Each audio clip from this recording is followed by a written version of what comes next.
Assalamualaikum warahmatullahi wabarakatuh dan selamat sejahtera semua gerakan guru dan warga pendidik di luar sana.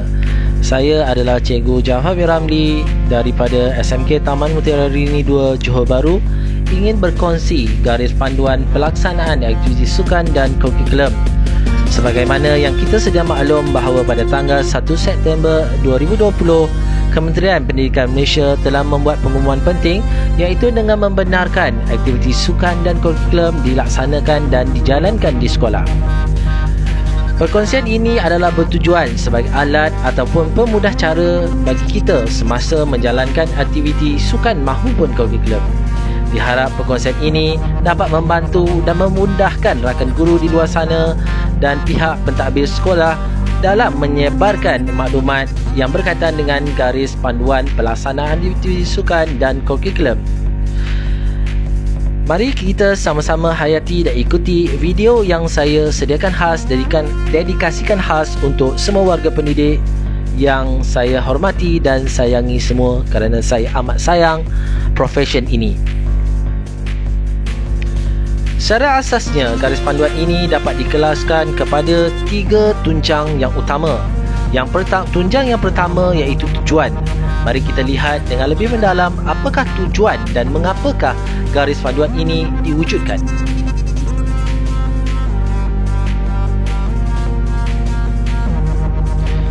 Okey, garis panduan pelaksanaan sukan dan kurikulum ini disediakan sebagai rujukan dan panduan kepada pentadbir serta guru di sekolah rendah, sekolah menengah, kolej vokasional dan kolej tingkatan 6 di bawah Kementerian Pendidikan Malaysia KPM serta institusi pendidikan swasta IPS yang berdaftar dengan KPM. Dan garis panduan ini haruslah dibaca bersama-sama dengan garis-garis panduan yang telah dikeluarkan oleh pihak MKN terlebih dahulu.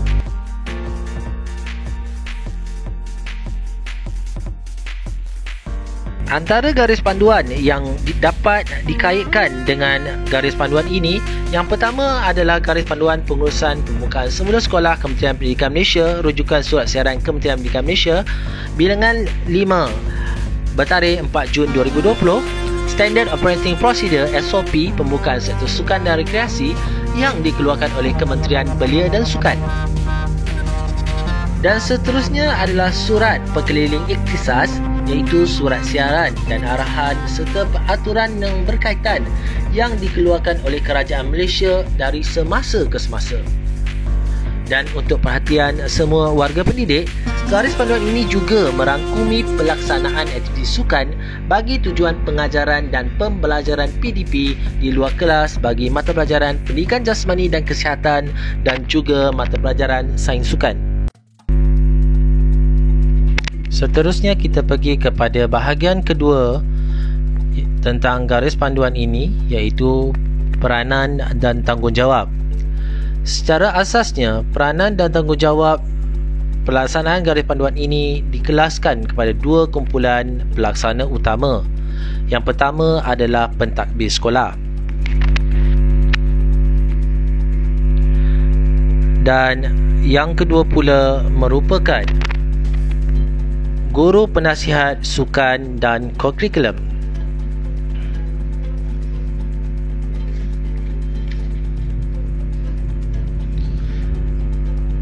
Apakah yang harus dijalankan oleh peranan yang harus dijalankan oleh pentadbir? Yang pertama adalah perlu memaklumkan kepada guru jurulatih bahawa setiap aktiviti sukan dan kurikulum secara bersemuka termasuk amali di luar bilik darjah dalam mata pelajaran pendidikan jasmani dan pendidikan kesihatan serta sains sukan adalah dibenarkan dengan mengambil kira penjarakan fizikal, kebersihan dan keselamatan. Perlu mengadakan sesi taklimat prosedur pelaksanaan aktiviti kepada guru, jurulatih serta warga sekolah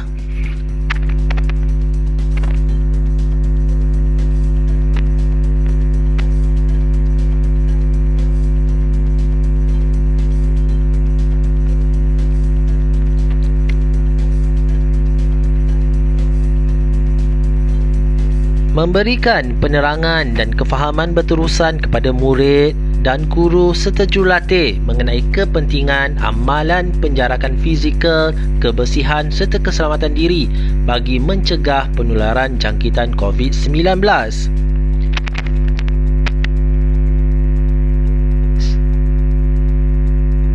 Seterusnya adalah menyebarluaskan prosedur dan panduan pelaksanaan aktiviti supaya mudah dirujuk oleh guru serta murid. Ini dicadangkan kita membuat poster dan ditampal di tempat-tempat strategi agar mudah dilihat oleh semua warga sekolah.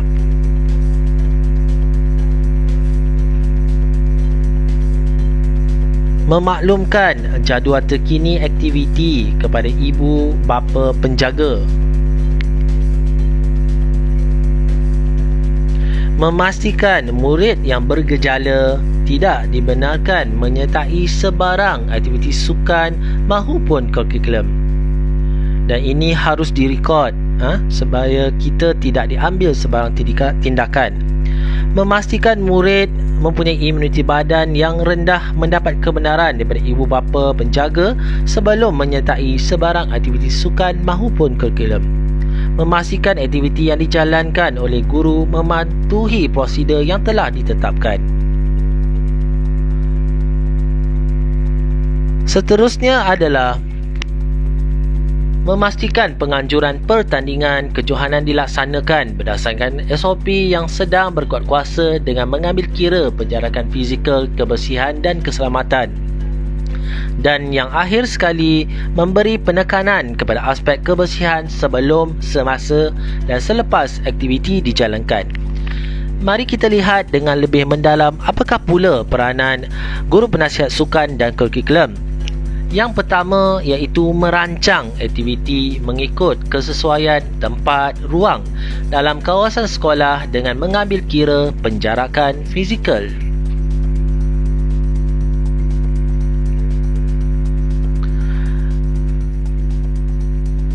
Melaksanakan aktiviti yang bersesuaian dengan kemudahan peralatan dan mengikut ketetapan pihak sekolah.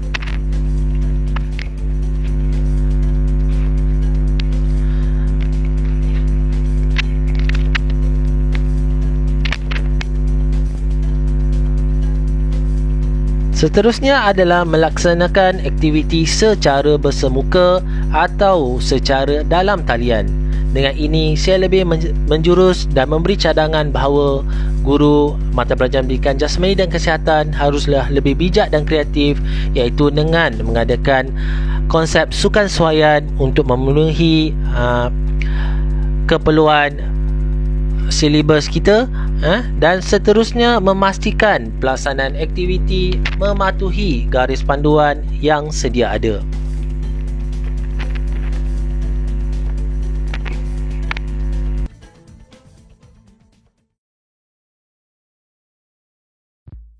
Seterusnya kita pergi kepada bahagian yang ketiga dalam garis panduan ini, iaitu pelaksanaan aktiviti sukan dan kurikulum. Secara asasnya pelaksanaan aktiviti sukan dan kurikulum ini dapat kita kelaskan kepada 3 peringkat yang utama.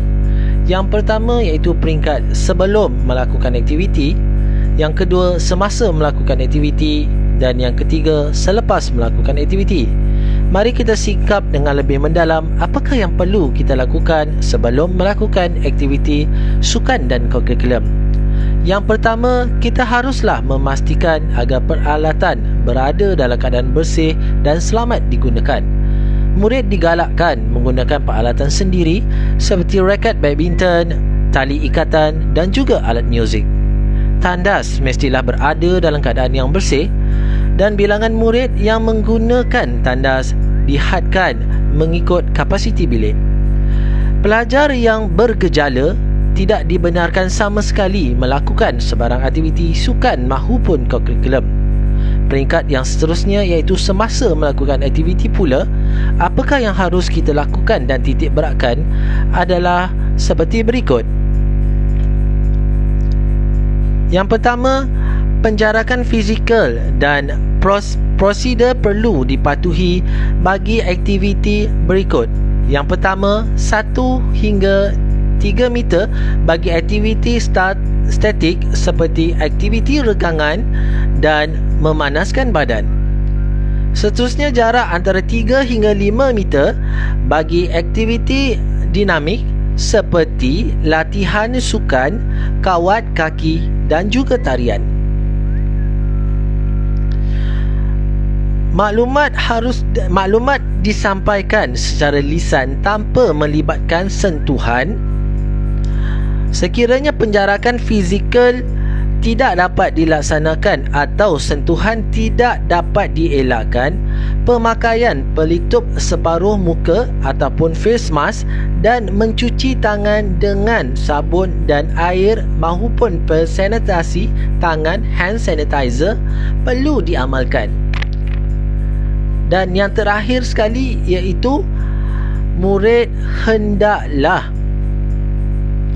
membawa air minuman, makanan, pakaian, tuala muka dan peralatan peribadi sendiri, serta tidak dibenarkan berkongsi dengan pelajar yang lain.